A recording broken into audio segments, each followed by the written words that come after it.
such as absolutely being able to make an immediate impact on a panic attack with using a very similar reality of 3 things that you can hear, 3 things that you can feel, 5 things that you can see, and you literally go through that.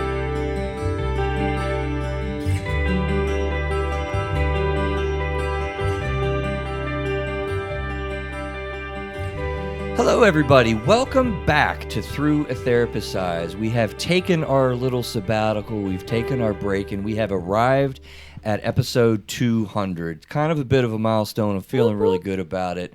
This is a special episode, too, though, because as we have been putting on the social media platforms and various things, that we've changed our total format. So we have gone roughly from a co-host situation where it's me and one other person to me and a panel. So I am just a part of the group here, and it's so cool because I think you're really going to love the way that this stuff all goes out. So as always, this is Through a Therapist's Eyes. Like I said, I like to say where you get personal insights directly from a therapist, now therapists, multiple therapists in your own home and in personal time in your car. We still like to see the world through the lens of our therapist, but be aware not to deliver therapy services in any way. As always, we've got the 5-star reviews, the Apple iTunes, all those stuff help us out. So please pay attention to that. We got a lot of cool things happening. Contact it Through a Therapist's Eyes. We're kind of gearing up, man. We are really gearing up for 2023 in the next few months. But contact it Through a Therapist's Eyes is the email to get to us, to interact with us.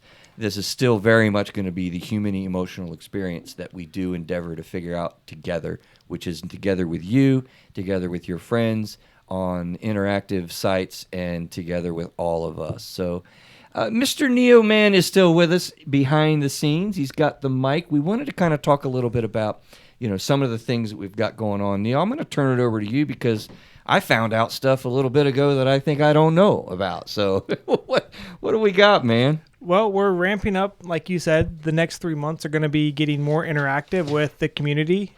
We have some things lined up for some memberships, get you more behind the scenes of the show, more interaction. We're going to be doing more merchandise. We're talking about taking some of these quotes that Chris thinks is very important for mental health, give you some things that you can... And fun, by the way. Yeah, and fun.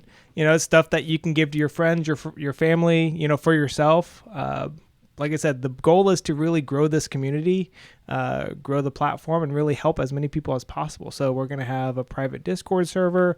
We can actually talk to the host and the co-host and all that. We're going to have... Co-host, like I said, Casey. Co-host. Go ahead. I knew you wanted to get it out of there. It's the co-host. Yes. More. If you followed the show, she loves to make fun of me, people, with the way I say co-host. So yeah, so the goal is to just really interact with us. We want to interact with you. So yeah, LinkedIn, Facebook, Instagram are the kind of the big platforms we're going to be pushing this next 3 months. And like I said, by the start of 2023, you can become a member. And what do we have? Like unofficial therapists? What do we have? Graduate student, therapist, and licensed therapist. We're gonna have different tiers. Yeah. So we're gonna have fun with that one. Cool. Provisional. You are a provisional therapist. Thank you. Yes. So stay tuned for that. And like I said, just supervisor. Yeah. Ooh, that should be the highest top end. one. Yeah. Okay, we'll adjust it. This is why it's not out there yet. We have too many opinions. So, but yeah, we look forward to building this community with you guys. Yeah, it's going to be a lot of fun. And I appreciate, Neo, your effort and energy. And, by the way, he just had a birthday. Happy birthday to you. Happy birthday to you. Happy birthday, dear Neil. Happy birthday to you. All right. Happy birthday, Mr. Neil. I really do appreciate you and all the things that you've done, man. Guys, you understand he's behind the mics, he's behind the scenes, but he does a lot to get this thing going, to do what we're able to do and what we're able to bring to you. So very much appreciative of him. And I will say publicly before we really get going, guys, I am so appreciative of your time, effort, energy, and passion, because I love mental health. I love substance abuse, this field that we all have endeavored in together. To me, it's a big deal. So I really appreciate you, Victoria, for being willing to engage in what is a new and weird format with podcasting. Kasie, for you staying with us, sticking with us, being with us, and adding what you add, which is, I'll just say, unique charisma. There you go. Yeah. And John, for There. you really in being willing to take your time with all the different things that you've got going on, and we'll find out more about those in you. But I just appreciate all three of you. Yeah. Happy to be here. I'm glad to be here again. Again, you were here before, weren't you? That's right. Yep. When we were back over in Belmont, and my wife has a mobility animal named Bob the dog, and he's a collie, and you all interviewed Bob. It was super cool, man. cool. Oh, you got to listen to that episode, man. Episode 50. I love dogs. Neil's telling me Yeah. it was super cool because we did a whole show on service dogs. I got hate And- mail. No, not You really. did not get hate mail. From Bob. Yeah, maybe for Bob. But literally, we got to see Bob the dog in action as our show was recording because he began to sense that your wife was what was it? She was beginning to escalate. Yeah, Or... her pain level goes up, and she'll start rocking. And Bob the dog senses that even before we sense it, and so he said, "That's enough." And Yeah. so we had to. He stood up and he Yes. paid attention, and he was like, "Okay, well." He- But it's cooler than that. It's not that she started rocking and everything. Dogs like smell stuff and stuff. That's right. right, definitely. And he's been known to, and he was trained for this. Is that when she starts to get wobbly on her feet, he'll grab her by her forearm and Guide her? Guide her. So Wow. We I got love to that. see it in action, That's so guys. cool. Real Yeah. live action on episode 50. And guys, if you're new and finding us here at this new episode 200, like we have so many cool topics with, and we'll still have some guests, that will join us, and it'll probably be me and the guest one-on-one because there's just too many things going on for all of us to interview a guest. there's Can a you lot of imagine things that? in here, Yeah. There's a lot of things like in here. wires and things. Yeah, oh yeah. Yeah. Yeah. West Yeah, Virginia, yes. Yoda. We got to get the backgrounds together. I'm used to being under the WVU flag, but we're going to get those things worked out. But no, substance abuse, mental health, depression, anxiety, specific diagnostic stuff, current events, things that people are worried about, things that people are wondering about, new things on the scene. We got this guy who's an academic guy, Mr. Pope. I'm thinking about calling it the Pope. IDW does that. I think Pope some people John. do call How do you him feel the about Pope. that? Pope John? Oh my God, he's also Pope John. Pope John. With I was a Navy. sacrilege in I was a this Navy building. chaplain, and that was a big joke. Was Pope John? Here comes the Pope. The Pope John Paul. And I had That's a awesome. Roman Catholic commander, and he just loved saying, "Well, I tell the Pope what to do." That's awesome. You need some Prada shoes though, because Yeah. the Pope wears Prada. So Oh, I did not know that. Fancy. He wears Prada? Is that what you said? Prada.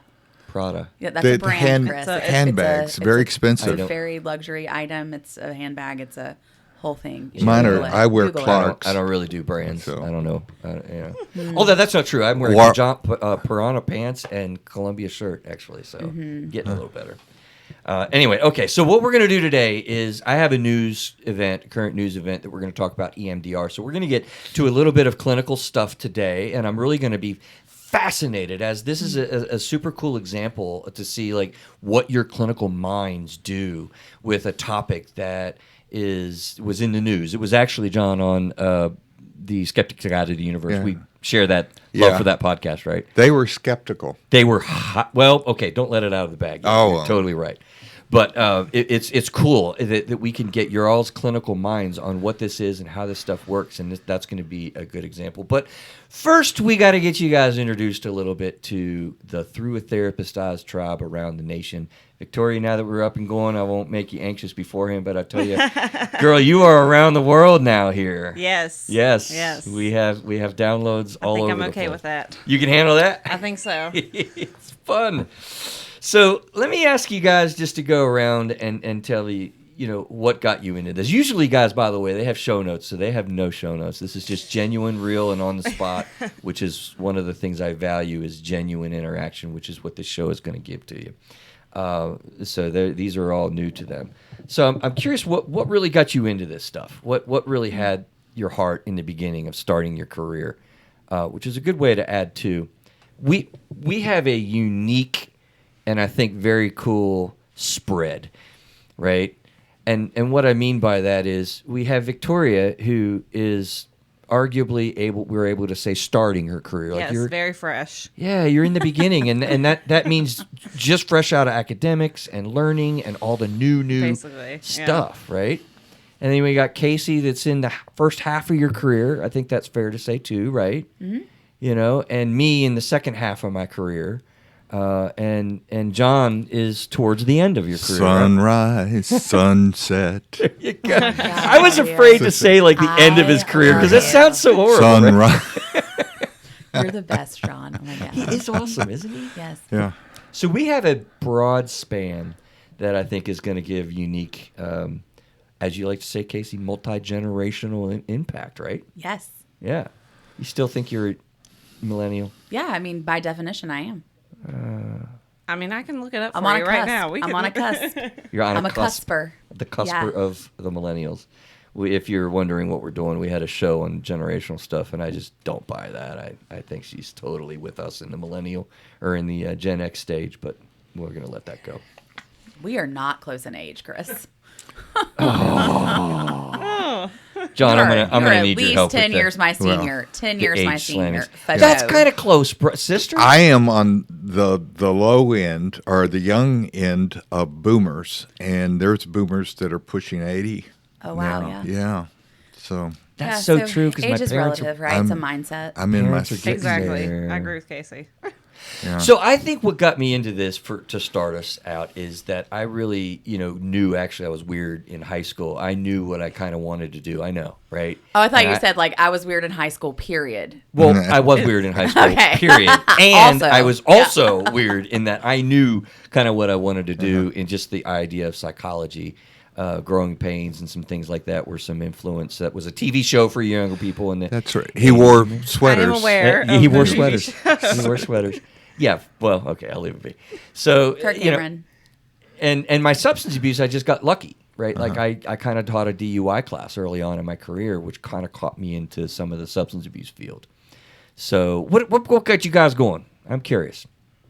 So I was a teacher for 6 years. I don't know if the world knows that, but I was. For the first 6 years of my career, I was a teacher. And I taught a class that was termed at that time positive behavior supports. Always taught behavioral disorders and stuff. Back in the day was behavioral and emotional disturbances is what it was called then. Ooh. And so my classroom was always the behavioral kids. And I had a class of young men that had come from incarceration or institutionalized settings like psychiatric rehab treatment facilities. And they were integrating back into regular public school. And at that time, education took a turn with a program called No Child Left Behind when I was a teacher. Oh, I remember and that. And so I was no longer highly qualified to be the teacher of record in this class. And I remember telling the administrators of my building, if you get them out of the self-contained environment, they will drop out of school. And because I didn't know what I was doing at the time, but the first 2 hours of the day, I was basically holding group. And we were talking through like what they experienced the night before, how they had like saw their brother get shot, like the things in the rough areas of Pender County, North Carolina, where this was located. And so they ended up transitioning them out. I wasn't highly qualified to be the teacher. And when the last kid dropped out, like I predicted, because we put them in regular population, when the last kid dropped out, I went home and said, I've got to do something different to have an effective change. And so that's when I looked into graduate school programs and went back to become a therapist. So cool. That's how it started for me. That's cool. Yeah. Victoria, what about you? Mine's kind of a downer, I guess, but a downer. Yeah. It's well, I guess it's like a not so great start. I mean, in high school, my best friend was murdered. So, yeah. Yeah, it was like national news. Her name was Felicia Barnes. It was a whole thing. It definitely was, yeah. Yeah, she it happened in Baltimore. And so during that time, my school counselor had like a huge impact on my life. Okay. So I knew that I wanted, like before that, I knew I wanted to help people. I just kind of like wasn't sure how that would look. Yeah, like the path that would look like. And so then after that happened, I knew I come from generations of teachers, but I knew I didn't want to be a teacher. Yeah. So You didn't do another field that doesn't pay you anything. exactly. Welcome to Human Services. And so then I that's kind of how I got started. And then once I was in college, I kind of realized like that I didn't want to do kind of the research side of psychology. I wanted to be more like Clinical. like working with people one-on-one and like hands-on and stuff. So then that's how I got into like the counseling. And so then, I did school-based therapy. Frame up for Yeah, you. I did school-based therapy for the first 3 years of my career because I liked being in a school, but being able to be in a school and focus on mental health, not have to do all the extra stuff that school counselors do. I mean, they do a lot. And so, That's cool. We just did a show. I could see a show already popping up in my brain, Victoria, about, the school-based counseling and the terrible deficiencies that we have with all of that. Yeah. But the developing reality, and I know that's what you're doing now. We were able to get Kasie to help us out when we did that show a little bit, but we need to get back there and kind of talk about what's needed and all of that because, boy, you've had a personal experience with that. Right, yeah. And you've been providing that. So that's like stupid cool. Yeah, that's kind of how I kind of ended up here. Love it. Mr. Pope, man. What about you, John? Well, I went to seminary and Columbia Theological Seminary in Decatur, Georgia. I'm a Presbyterian minister, and we were required back in those days to take a lot of pastoral care courses, group counseling, individual counseling, but we were not. There wasn't licensure in that sense back in those days. Was that 1922? Yeah. Sorry. But Sorry, but I'm not the oldest person. I feel so much better, Thank God John. he has So- someone Oh else my to goodness. harass. I am a young baby boomer. Yes, Okay, I'm indeed. young. Yes, okay. you are. But I ended up eventually going into the Navy as a chaplain. My wife and I went to Subic Bay in the Philippines, had our family there. I had people, I was a brig chaplain. I did the marriages and the marriage counseling, and I was noticing that there was a lot of drug and alcohol problems in Indeed. Subic. Yeah, Indeed. a lot of corruption and all of that. And I had actually had somebody that was having a lot of problems with substance abuse, alcohol use disorder, and he pulled a machete on me, and he had a couple of service weapons, and a few. yeah, Just a few. Yeah, he was really, and I basically talked him down, not knowing what I was doing at all. Yeah, kind of Wow. natural. Natural, yeah. And I remember I'd left the. I had actually had some shore patrol people accompany me because I was the chaplain on duty, and he had called for me. I didn't know that he was going to pull this machete on me or anything like that. So, and I waved him in to wave the shore patrol to come in and help me. Help! And because he's waving this machete around and saying, "Why didn't you help me, Doc? Why didn't you help my me, Doc?" gosh. And I said, "I'm Chaplain Pope. I'm not a doc. I'm not a doc." And I waved them in. They had left, and so I had to Wow. basically go in and What do is it that. with the security people that leave? I had a similar, not as dramatic, but a similar situation dealing with a crisis guy in a mental health outpatient setting, and like the security guy like went down the hall and on the other side of the building and left me with the person. I'm like, geez, okay, yeah, what is that? I have no idea because, boy, you should have heard me say some words that sailors use. I would love to hear you say some words Yeah, that the I think I sailors would use. too. Gosh. I don't want to hear them. Okay. Well, Gosh. But anyway, so I and then when I was transferred to the Naval Hospital in Jacksonville, Florida, that's when HIV was going on, and I needed to get more training, and we were dealing with a lot of servicemen and women that had contracted AIDS, and that's the downer part of it. So And I felt like I needed to be more prepared, and that's when I started more of my education. So I guess around 2009, I had worked with somebody that was having trouble, needed to go into to get some Social Security, and he had been turned down. He had ALS, and had been turned down 3 times. And I kind of worked with the vocational rehabilitation counselor in the town that I was living in, and the counselor happened to be at Texas A&M in Corpus Christi, and he told the program director of the counselor education and supervision about the work that I did. And the next thing I know, I'm packed up by our stuff, and we moved to Corpus Christi. And 3 years later, I graduated, and I was teaching counselor education and supervision. Wow. So I know you've had a lot of journey and done a lot of things. I took most of the time here, and I didn't mean to, but I've lived longer.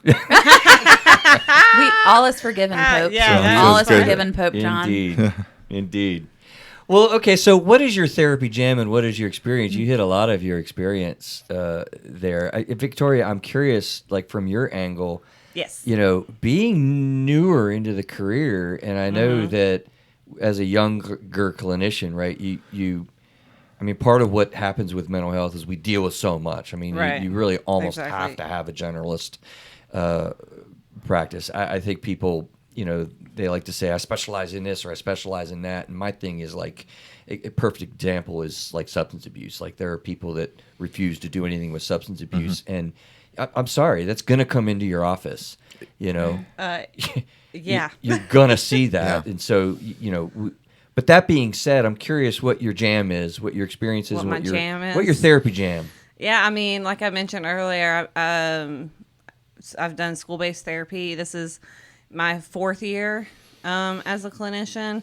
And so I've done the first 3 years as a school-based therapist in an elementary school. So, I mean, if you were to ask, I would say my jam is kindergarten through 5th graders. That is so awesome. Yeah. But, yeah, and then now I'm actually in a middle school and a high school. So, I mean, even like you mentioned, I mean, there's definitely substance abuse even in like, yeah. I mean, Third everything touches everything gosh. in therapy. And I would so, imagine you have to know how to deal with families and family working couples, right? Yeah. Like, Yeah, exactly. parenting It's and- not that I'm just working with, little Johnny, the kindergartner. I'm working with him and his, mom and his stepdad, and then his dad and his stepmom. And then, so yeah, it's definitely like a lot of you're not just working with kids, you're working with whoever their guardian is, their siblings, like. I always enjoyed when I worked with kids, the family dynamics that come along with it. There's so many family dynamics that you have to begin managing, particularly blended families. Right? Yeah, and I've definitely seen like a lot of siblings. Yeah. So then I'm getting, both sides of like a story. Kind of like I'm hearing the same story twice. I'm getting like one side and the other side. But Absolutely. And the whole family has Yeah. different angles. Casey, what's your real jam? Trauma. Yeah. Yeah. I like really anything that has to do with how the brain and body are impacted and working Can't with wait to somebody's hear why you beamed nervous- with EMDR. But we'll get there. We'll Yeah, get there with shortly. the nervous system, resiliency. I've brought that up several times. I and- use that now. Yeah. A lot So more. for me, it's I think what has happened to you is very important, but it's most important to talk about where you are now and where you want to be. So What prevents you post-traumatic from- growth. Post-traumatic growth. That's my Ooh, jam. that's a term. Yeah, and Yeah. I have a really big love. I love couples work. Like I love to do couples. So Boy, the Pope has a big breathing space there. What's that? No, it's just couples. Those are challenges. I do the trauma too, but a lot of people, first responders, military. yeah, Absolutely. Yeah. Yeah. I figured that was your jam. Yeah. Just say a little more about that. Well, I was introduced to it again when I was at Subic Bay in the Philippines, and because it was always 36. You would be on duty for 36 hours at a time, and you did get sleep. And so it's not just the traumatic events, but it's not getting sleep. It's not having, Sure. a sense of rhythm. It was people not getting sufficient rest. And so that's where I became interested, but particularly when the Gulf War and then also OEF, OIF with Iran and Iraq. And Victoria wasn't alive during the Gulf War. no, That's not true. That's absolutely the truth. that is the truth. She was not alive during the first. first Gulf War. Holy Desert crap. Storm, not alive. Not alive for Desert Storm. Definitely Yeah, she cannot was. be She a was definitely millennial. not That's alive good. during the Gulf War. She's a I was born Jennifer. in 1993, and 1993 The is Gulf War in- was over. Dang, Yeah. it was way is done. in So- So a basically, millennial. she was alive when the Panthers became a franchise in the NFL. She was born the same year. The Panthers my would goodness. be the local The Charlotte Panthers and the football Jaguars team. Yeah. joined the That's right. NFL. Victoria was born. Dang, that's Yeah. humbling. That's hence so why I'm a humbling. lifelong Panther fan. Hey, look. literally, Okay. literally. Look, she was born Literally. their inaugural season. It was Oh my fate. goodness, you are the Panther fan. Okay, so do I have to? I'm not. I'm going to skip answering that question Fine. because I can't. No, I won't skip it. But I will say that it's a hard question for me to answer. Honestly, I don't know what my therapy jam is because I enjoy doing different things. So, and I really believe that it's kind of meeting the person where they're at, and where that can be so many different places. I mean, and furthermore, I'm a real advocate of long-term care, and you start out on one thing and you totally find other things that are there. Like I've had, people in a therapy experience that have been in therapy for, a year and a half. And then they finally find the ability to share some of the things that they went through with like molestations or, different trauma realities that they've never talked about it, with anybody before. I had a guy talking about his Vietnam experience after many months of therapy for irritability and depression. And he talked to me about his Vietnam experience for the very first time. So I don't know what my jam is, marriage and trauma. And But that can take years, and that's why I sometimes have issues with trauma. I mean, not trauma, but therapy sessions. Only like for EAPs and employee assistance programs, you only give them 2 or 3 or even 6. Right. That's not enough. for oftentimes. Oftentimes. Absolutely. Couldn't agree more. So I think I want to get to our EMDR thing, taking an inventory. We had some hard stops, and we're going to have a shorter show this time. I guess you got a couple of ideas. Maybe we'll spin these into the next couple shows to kind of further get to know you. But I was going to ask, what is a moment that you had in your therapy practice that you just weren't prepared for in school, right? Oh. Like what?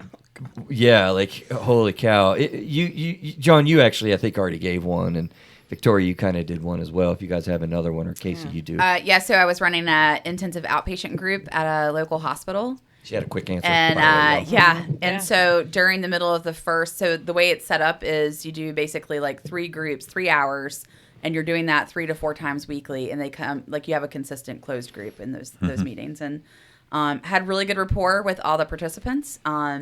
But they all had pretty high stress, high trauma backgrounds. And anyway, as I'm doing my first session, I noticed that my man in my group had his concealed and carry on his person. Awesome. In his holster, basically up at near his chest, his rib cage. And so like I saw it. He was not cognizant of it. He was not threatening with a weapon. But during the first break, I let the class go, and I was like, "Hey, come here!" I was like, "We're gonna need to walk down and put that in your car. Like that's gonna need to happen, And so, luckily, we had a really good rapport. He just walked down freely, obviously, with me. But you want to talk about getting into a fight, flight, or freeze situation real quick? Right. Is when you notice that there's an actual live weapon in your group. So In a therapy group. So did I gosh. re-traumatize you by telling you my story? No, I don't think That's so. a- I think it really gave me some insight though, because I think it could have gone a plethora of ways, like even at the hospital setting. And that's just like, well, that's the thing sometimes with what we do, right? Like things can move on the drop of a dime. I mean, somebody just starts crying and you're like, whoa, what happened? Well, and I think to your point, earlier you're talking about like, why do security people leave? And honestly, sometimes I feel like that adds another layer to the situation that could actually increase the potential for violence. Oh, yeah. And so, and I'm not saying go out here and put yourself in unsafe situations, but I think if you have someone that isn't familiar with mental health, assessing the safety of a situation with a person who's experiencing something mental health related, and they are too aggressive, too forward, or they come in, a lot of times that situation does not end similarly. And so that's why I really believe in community programming like CTI, which is like the community training programming for policing and things like that. And I think it's really important that we start seeing an integration into all public services because we are interfacing all the time. 988, is that what it is instead of 911? The new number. 988. We need to start talking about that. Sure. 988. Yeah, that's the mental I actually health gave that one. to a client the other day. But I would say this is that sometimes if you're not trained and you're in public safety, law enforcement, you do your very best, and God bless you for doing that. Absolutely. But sometimes what happens is the person that's acting out or having difficulties, serious mental illness, they end up getting handcuffed behind their backs, and they are manhandled. And I think it's dangerous, yeah. And I think it's dangerous for certainly for the public safety officers, the police, but also for the person that is being detained. Absolutely. Okay. Yeah, that's a pretty hot button issue. I'm going to save time and not answer other than to say I had like a psychiatric emergency with a psychotic person in a hospital that flamed out immediately on me, and then I had like being in the jail for the first time as just out of school, like fetal position, suicidal, padded room jail situation. I'm like supposed to do an evaluation here. Like, wow. Either of you two, John or Victoria, do you have anything you want to add before we go to? What comes to mind for me in my internship? I did my internship in Morganton, North Carolina, for my grad school, and I had this one client who he's my oldest client I've ever had. I think he was like 70 something at the time. John's getting offended. I've had at that point. And That's right, Gary. on my very that was last, John, if you didn't know, guys. On my very last session, he already kind of like was thinking he might have some attachment related to something, but he told me that he would try. When I told him that I was leaving, that it would like. This was our last session. I'd kind of prepped him for that. He told me that he would drive or travel like 300 miles for me to continue to be his therapist. And I was like, okay. Like, I like didn't know how to respond. So thankfully that was our very last session. And I like did not give him any kind of hints of like where I would be going next. But as an intern, like I was not prepared for like school. No one tells you like, what are you supposed to say when a client is like, I will follow you anywhere? Right. And I'm like, thinking, what about Bob? The movie, right? Yeah. And like, oh my God, it was so kind of like, I feel like I handled it pretty well, but in the moment I was kind of like, it's tough, what the heck? And part of what you get to see through a therapist's eyes is really like what we experience in some ways. And it's such an honor to work with people and to walk through a therapy experience with people. So oftentimes with things, just today somebody was talking about and literally looked at me and was like, I've never told anybody or talked to anybody about these things. It's like, oh my gosh, that there's some incredible moments that you have, and sometimes you just can't be prepared. You just have to be genuine in the moment with somebody. Right. Yeah, I think that's a humbling moment. Very humbling, yeah. Because they have invited you into their lives,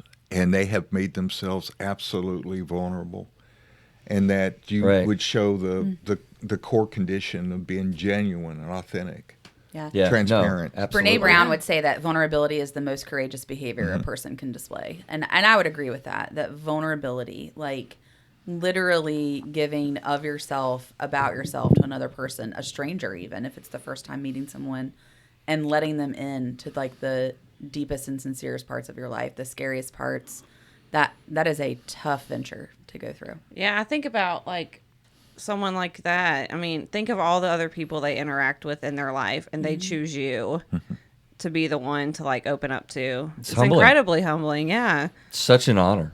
I mean, huge honor to do what we do. Let's get into EMDR a little bit. So this is a kind of a current event. I heard a show about it.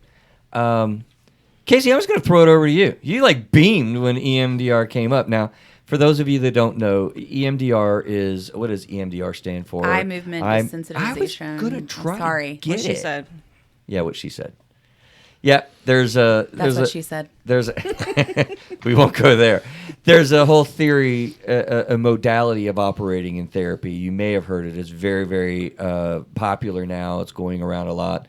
EMDR for trauma, and they claim for other things. So I'm just curious what you're beaming about. What do you think, Kasie, about EMDR? Different strokes for different folks, right? So I think that it can be a very effective practice given a consistent population that it's done with. I've seen a lot of success in comorbid populations, which means mental health and like substance abuse or mental health and another condition, right?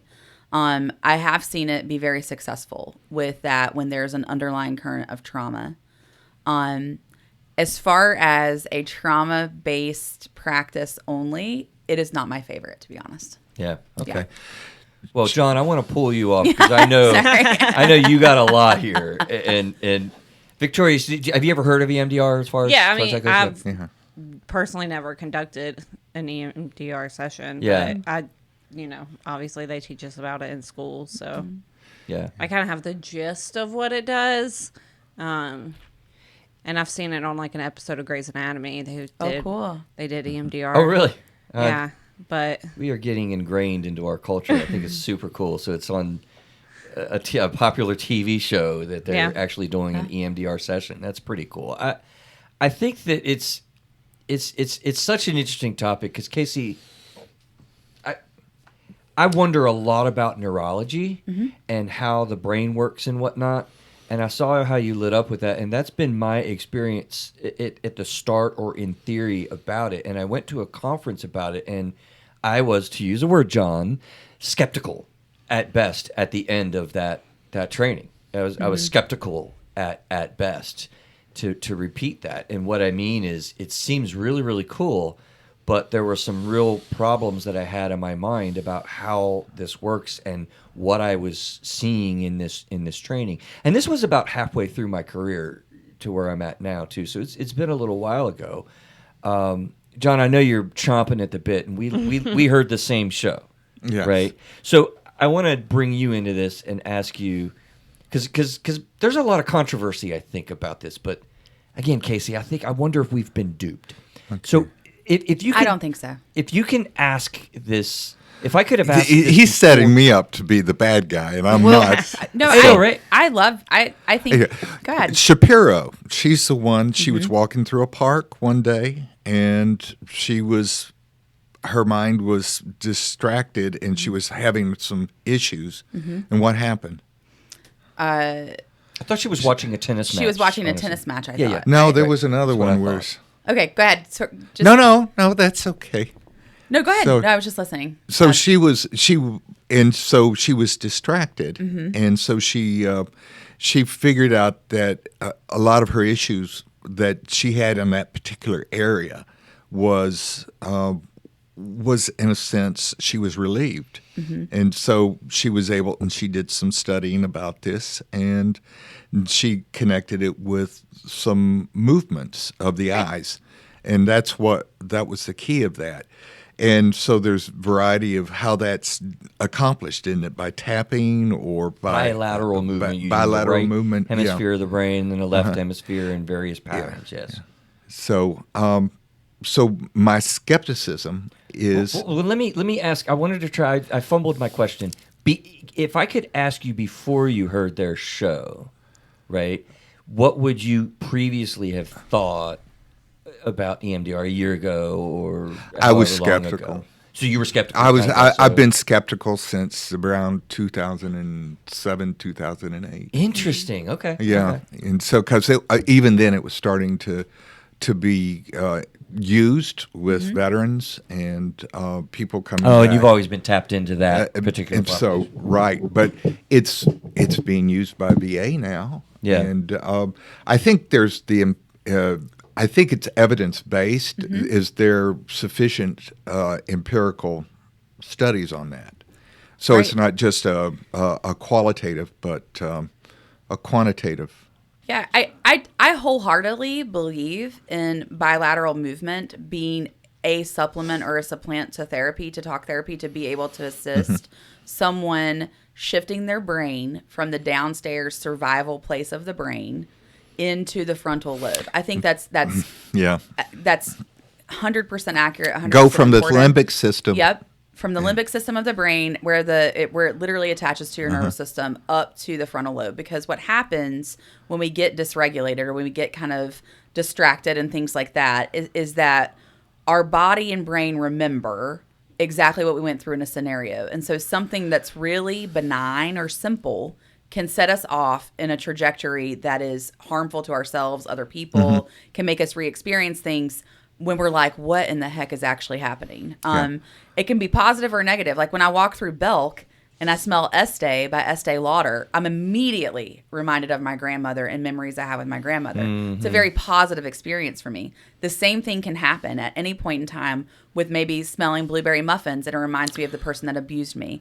And so it can go either direction. So the body and brain remember. So when the brain goes off, when it flips its lid and you go into the reptilian brain or using the downstairs part, I do believe that doing something in the immediacy can be very effective in getting you back to a place of regulation, but it is not long term. That was back in 2007 and 2008. That's how it was presented.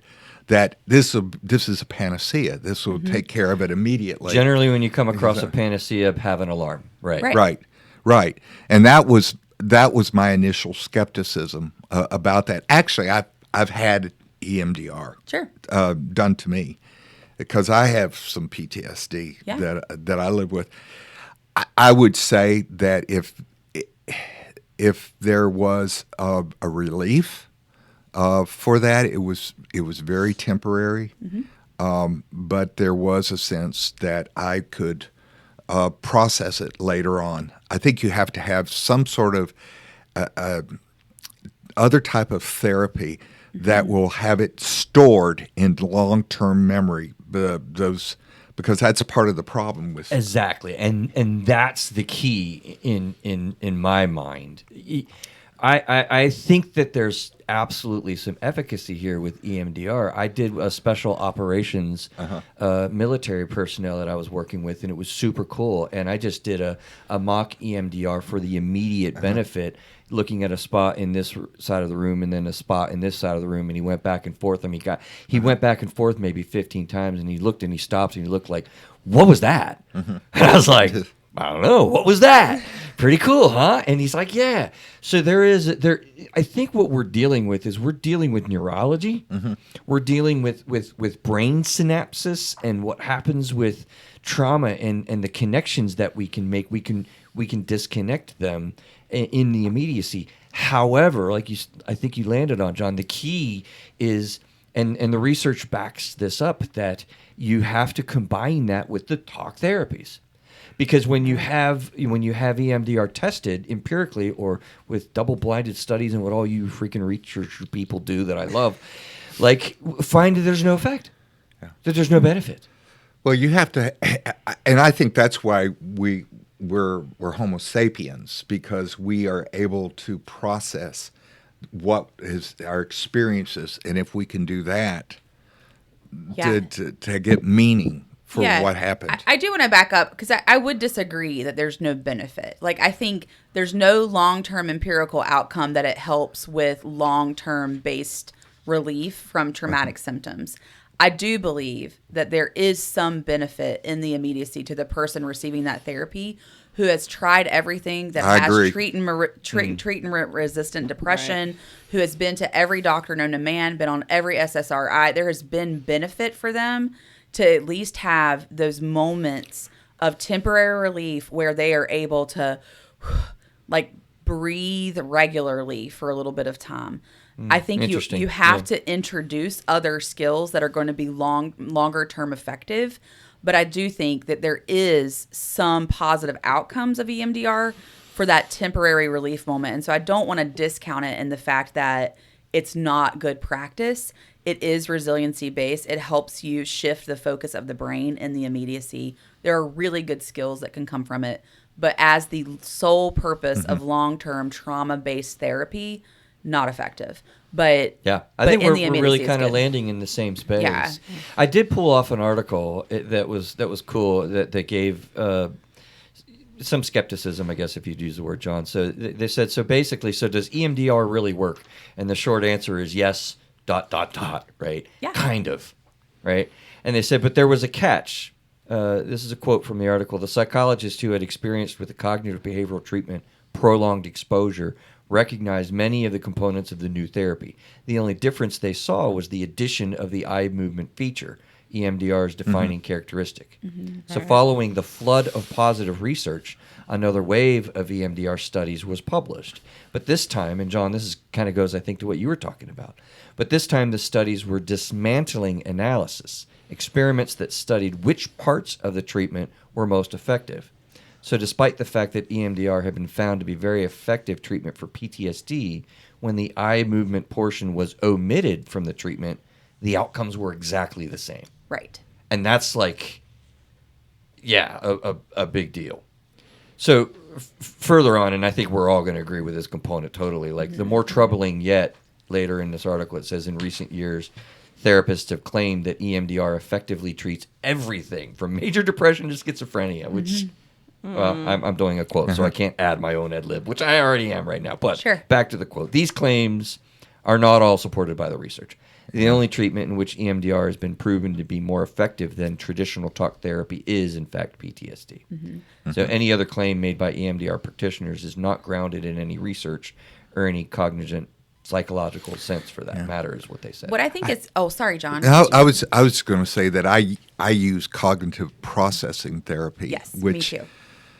is, there's some elements, I guess, EMDR in that, but maybe EMDR is like cognitive processing. Well, it's all born out of CBT, like cognitive CBT, behavioral yeah. therapy, right? Like, Yeah, but I also think that what I think is hopeful about the practices associated with EMDR and knowing that eye movement works is that is a very adaptable practice that you can take and apply to other cognitive strategies that you can use just as easily in the grocery store as you can in your therapy office.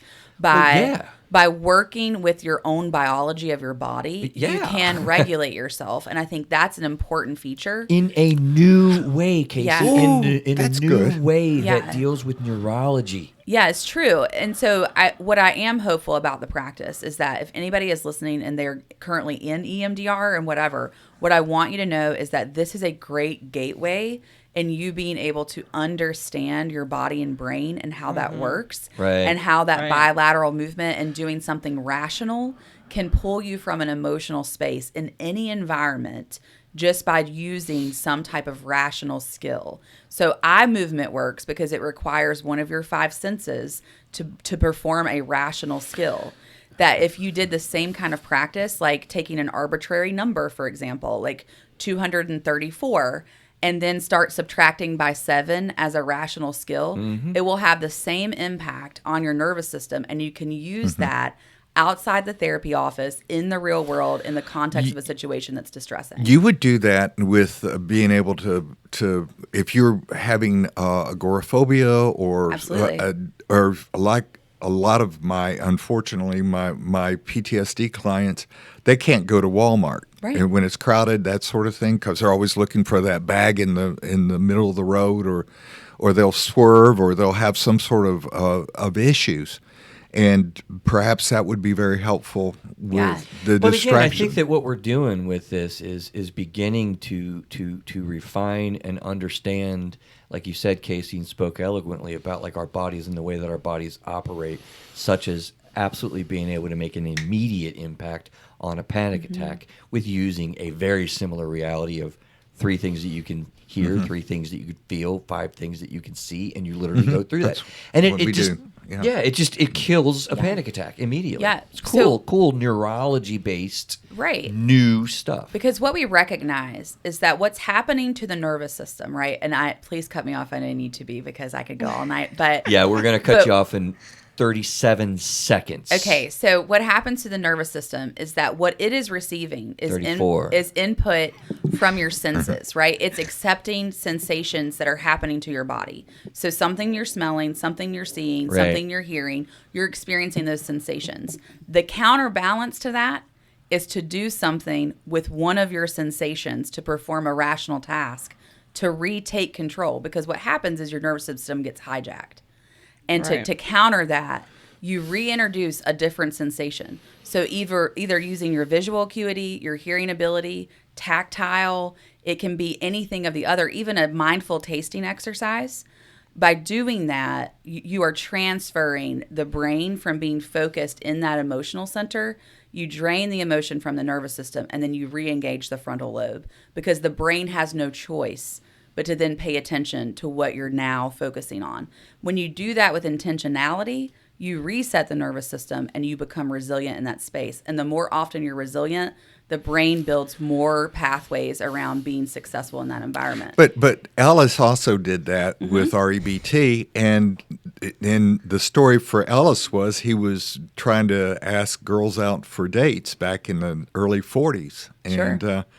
and he would get turned down, and finally he kept doing it. He got his courage up, and so he learned that process of disputing his cognition, belief, yeah. core belief, we're and he just showing changed core beliefs. and he changed his brain. Right. Right, literally. Well, I mean, changed his but brain. Again, neurology. Yeah, because we neurology, used to neurology. think that there wasn't a lot of neuroplasticity in their brain, but there Right. actually is. You can actually have all of this growth. And so, yes, it is important about what has happened to you. And just to prove that real quick, and I want to go to her. Can you change your neurology? Can you change your brain? If you simply, this was so simple and cool. I heard a neurologist on a show talking about it. If you memorize somebody's name, you have literally changed your brain. You think about that. You've changed the neurology makeup, the neurological makeup of your brain. What are my when you kids' names, add Chris? a memory. Copus. And Ayla. yeah, Got change it. your brain. Layla. Ayla. So proud of me. Victoria, a lot of Yeah. fancy stuff here. What are you hearing? I want to think what you're No, thinking. this is. I mean, you know me. I love hearing Kasie talk because. Thanks. Yeah, but I mean, I just think that like, I mean, a lot of good points have been made. You know, EMDR. It seems like. I mean, I've like I said before, I've never used it, but Right. it seems like when you use it in like how it's supposed to, and you're not trying to tell people like, hey, this is a long-term thing, or this is something that works, but it needs to be done with talk therapy. It seems like it's something that would be very effective. At least like how Kasie was saying, that immediate relief, like if they haven't been able to breathe and like however long, and it's giving them that immediate relief, like then why not at least try it or at least do it? Because I mean, if that's what works for them. Yeah, very It's cool. the training is expensive though, isn't Oh, it? Yeah. I'm not What's- even going there, John. So- Yeah, that whole thing. I'm just going to try to cut us off with that. 'cause Okay. Yeah, but holy then I cow. mean, Yeah. I got issues you there. have Chris saying that So- you know you can do it without all this. Like, I mean, Yeah, obviously exactly. you want the training, but I mean, like you want to get it to a point where you know you're teaching them to do things, use their senses outside of your therapy office. Right. I mean, the goal. I mean, the goal is not to only be able to do it inside a therapy office, but be able to utilize those skills I think and we'll have incorporate our, it in your like daily life. I think we'll when have our things happen. challenge with funneling our conversation. You guys are great, excellent conversation. We'll have fun going through the next period of time with these conversations. Yeah. That is a little bit of a taste, y'all. What'd you think? Yeah, I like that. I liked loved it. it. Right. But I could see the passion that was in Kasie's eyes. Oh, I know, right? I'm So really cool. on fire about this stuff. Using Listen, fancy we got a words lot and of all. fun topics, guys. We're winding down today. We've got an awesome panel. I think that you got a good introduction to these guys and gals. It's going to be a great group, and I, for one, having done this with you over the last few years, am really looking forward to where we're going. So, welcome aboard, Mixed Victoria. Kasie, you've been, and John, welcome aboard. We're going to have a lot of fun as we blaze through this journey. So stick with us. Stay tuned. We got a lot of fun, good things to deliver to you in the coming months and maybe years. Who knows? Let's I think get lit. so. Take You care. better, He said. you better get it while I can still do it. So Y'all have a great week. Take care. We'll see you soon. Bye, guys.